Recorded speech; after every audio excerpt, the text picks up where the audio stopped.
Oh, what a nasty wet day. I'll tell you, it's going to be some rain in our lives. It's definitely going to come, but how are we prepared?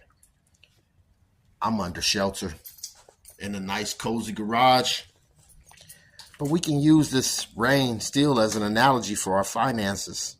How will you be protected on the day it rains? I protect myself maybe with cash. Cash, even silver, precious metals. Best hedge against any kind of inflation. You guys, you have to find a way to be protected in the rain. You don't want to be exposed